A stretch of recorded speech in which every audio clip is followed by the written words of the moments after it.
تمام. دي الحته اللي انا قلت نسيت اوريها لكم. تمام. هنيجي نعمل كده ونخلي بالنا زي ما انا قلت اهو. ادي الاتجاهات يا جماعه يكونوا عكس بعض، يكونوا عكس بعض اهو. هنعمل دي كده هتلاقوا عكس دي، يتجوزوا مع بعض، يعني احنا بنقول عليهم يتجوزوا مع بعض. تمام. زي ما قلنا بنطلع من هنا علشان تكون نفس المقاس التاني اللي هناك مظبوط. قلنا بنطلع من اول هنا 16 او 15 سم. ادي ال 16 او ال 15 سم. تمام اهو. نزلت بقى لتحت والخيطه بتنام ناحيه الجسم، الكم العريض مش الناحيه الرفيعه، وهطلع كده اهو. زي ما قلت لكم انا ماشي على الحرف تحت، ايدي حاسه باللي تحت. ما انتوش عارفين تجيبوها من الناحيه دي هتقعوا من الناحيه الثانيه عادي. بعمل كده لحد هنا بقف، وهعمل نفس الشكل اللي انا عملته هناك. كل واحد بقى اللي عايز يعمل مثلث، واللي عايز يعمل حرف اكس زي دوت كده، واللي عايز يعمل اي شكل انتوا عايزين تعملوه. وهنعمل لكم زي ما قلت الجلابيب المطعمه، هنحط لكم حاجات فيها اشكال، هتلاقوا حاجات ما شاء الله يعني مميزه جدا على القناه بتاعتنا. بس طبعا زي ما قلت لكم سعيد الحظ اللي يلاقي القناه بتاعتنا ده يشترك فيها ويفعل الجرس اشعارات على الكل. خلصت كده بتن الكم ده عشان يريحني ولا بتن الكم بس؟ طبعا انا بقدم لكم الاسهل، انا خليكم مركزين، انا بقدم الاسهل علشان وانا بتني ما ارجعش اتني طبقتين والاقي الدنيا معايا الكم يعمل معايا كشكشه. الناس اللي مركزه معانا والناس اللي ماشيه معانا في الكورس واحده واحده هتلاقينا قايلين حته حلوه قوي هنا. لما اجي اخيط وانزل عدل كده، انا طبعا في القص مش هنزل، انا في القص مزود شويه همت فاتح، وهنزل برضه بالخياطه هطلع سن عشان عندما اجي في الكم الاقي الدنيا معايا تمام. هنعمل بقى الخطوه دي ونركب الكم في الجنب كده، يبقى خلصنا الجنب بتاع الابطال اللي ماشيين معانا لحد دلوقتي. طبعا زي ما بقول احب ابشركم ان انتوا هتبقوا محترفين. الناس اللي مركزه معانا في القص، احنا قلنا عايزين وسع الكم بتاعنا من قدام كام سنتي. الناس اللي ماشيه معانا، الناس اللي مش ماشيه معانا لازم ترجع تتابع الشروحات من الاول وتاخد درس علشان تحفظوا جلابيه الاثار. ادي ال 16 سم اللي احنا عاوزينه، هزود حوالي نص سم عن ال 16 سم، وهدخل اهو اخليها من اول تاني اخليها بقت 16 سم، يبقى النص سم دوت هيريح معايا وانا شغال في الجلابيه. تمام. وانا شغال وانا برفي الكم. تمام. قلنا الوسع اللي هنا كام سنتي؟ قلنا تقريبا 17 سم. ادي ال 17 سم بتوعنا اهو. تمام. ونيجي بقى كده نحط الخياطه على الخياطه كده بتاعتنا. خلي بال حضراتكم احنا مش بنطلع عدل وخلاص.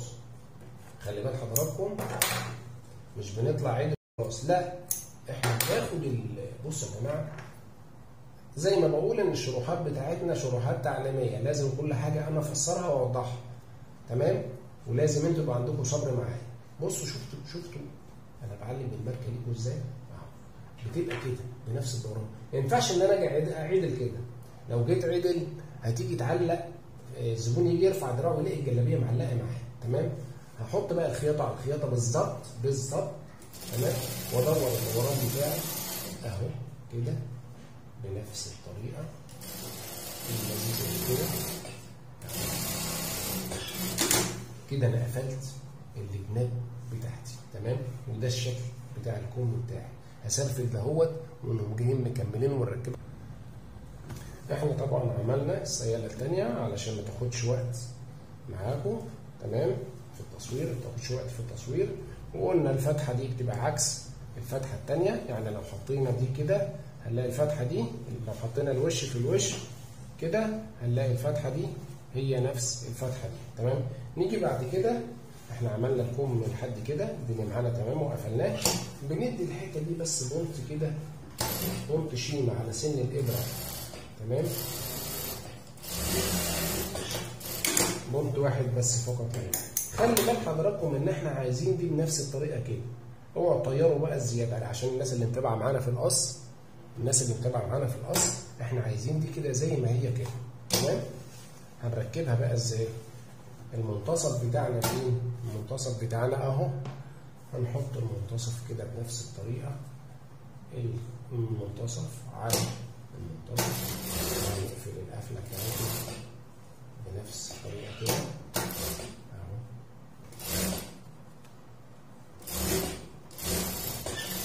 كده أصبح إن الجنب معانا خلصان. أي نعم في شوية زيادات هنا هنسويها واحنا شغالين، ونشوف الزبون بتاعنا احنا مخليين زيادة ليه؟ نشوف الزبون بتاعنا عايز الوسع بتاعه من هنا له بطن ولا ملوش بطن. لو له بطن بوسع شوية، ملوش بطن وعايز تجسيم بجسم. دي طبيعة شغلي أنا على طول كده، بحب إن أنا أبقى أعمل حسابي علشان ما يطلعش ضيق أو واسع. وخصوصا معاكم كمبتدئين أنا استخدمت الطريقة دي معاكم علشان مفيش أي حاجة تبوظ منكم. ليه؟ علشان الجلابية مكلفة يا جماعة. أنت بتتكلم في جلابية 3 متر قماش، المتر القماش ب 100 جنيه و 120 جنيه، قماش غالي تمام. فعلشان يعني مثلا 300 400 جنيه يروحوا منك على الأرض أو منك على الأرض يبقى باظ كده، يبقى أنت خسارتها كتير. مش متر ونص وقماش عادي، لا ده الرجالي القماش بيبقى غالي تمام. خلصنا دي كده، هنسرفل دي كده ونشوف الدنيا عامله ايه مع بعض. سرفلنا الخياطه الداخليه دي، بنقلب بقى كده وناخد بنطين 2 على الاشتيك اللي فوق. على ايه؟ على الاشتيك اللي فوق يا جماعه، اللي هو لازق في الكم من فوق. الخياطه بتبقى مايله عليه كده، بعد البونت نفسه بيبقى عالي. ماشي، ادي بونت شيمه، وادي بونت عرض الواسع او عرض الرجل زي ما بنقول كده. الجنب بتاعي خلص، وادي الكم بتاعي لما قلبته تمام. ادي الشكل العام بتاعي تمام، وادي الفتحه بتاعتي بتاعت السياله، والدنيا تمام. بس هنا كده النهارده يعتبر يعني انتوا عارفين ان دروسنا مكمله بعضها. انتوا عارفين ان دروسنا ايه؟ مكمله بعضها. هنعمل كده بنفس الطريقه، وزي ما قلت لكم هنشوف الوسع بتاع الزبون قدامنا اللي عندنا له بطن ولا ملوش بطن تمام. في المنطقه دي نظبط دنيتنا مع بعضنا. يا رب شروحاتنا تكون سهله ليكم، ونكون بنوضح ونراعي ضميرنا يعني على قد ما نقدر. نتمنى ان انتوا تكونوا فاهمين الشرح بتاعنا، وان شاء الله هنكمل الدرس اللي بعد كده. مجرد ما الصوره بتظهر قدام حضراتكم بتضغطوا عليها بتحولكم للدرس التالي. والى اللقاء في درس قادم.